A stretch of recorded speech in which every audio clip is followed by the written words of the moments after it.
40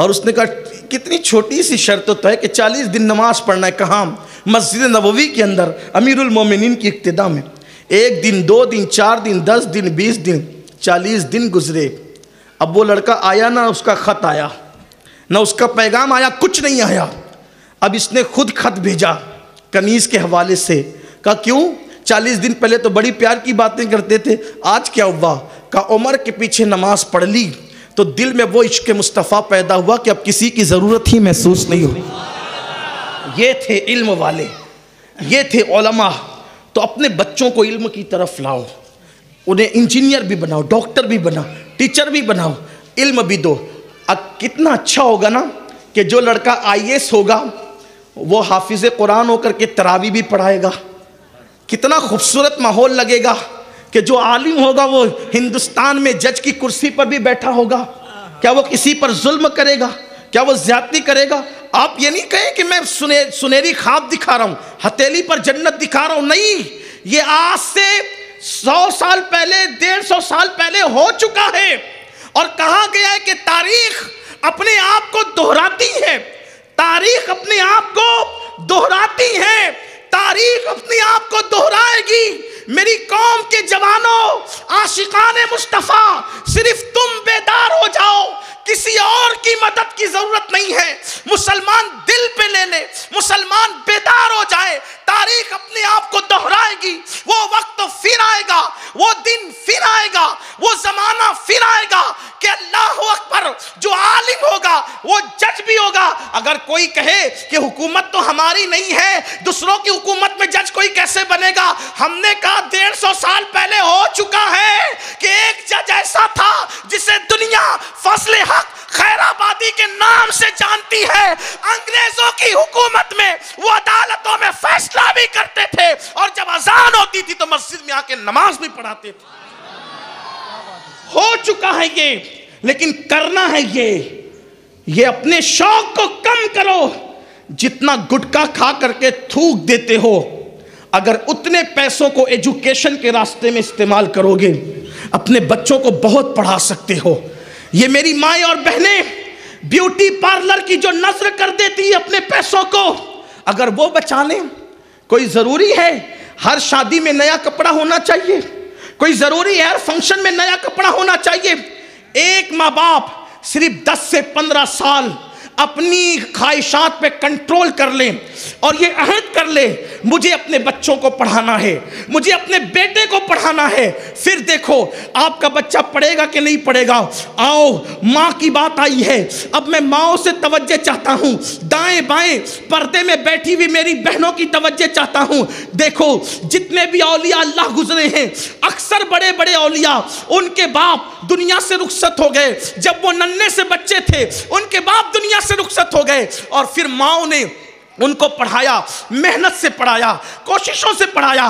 آج تو بہت راحتیں ہیں, آج تو اللہ اکبر مدد کرنے والے لوگوں کی ایک بڑی ٹیم ہے, آج تو مدد کرنے والی بڑی بڑی تنظیمیں ہیں, بڑے بڑے ادارے ہیں. اس وقت ایسا نہیں ہوتا تھا. جانتے ہیں آپ, ایک نام ہے حضرت سیدنا محبوب الہی نظام الدین اولیاء کا نام, نظام ملت و الدین. حضرت نظام الدین اولیاء کہتے ہیں میرا بچپنا تھا, میرے والد کا انتقال ہو گیا, حالات بگڑ گئے, حالات خراب ہو گئے. ہمارے یہاں کئی دن تک چولہا نہیں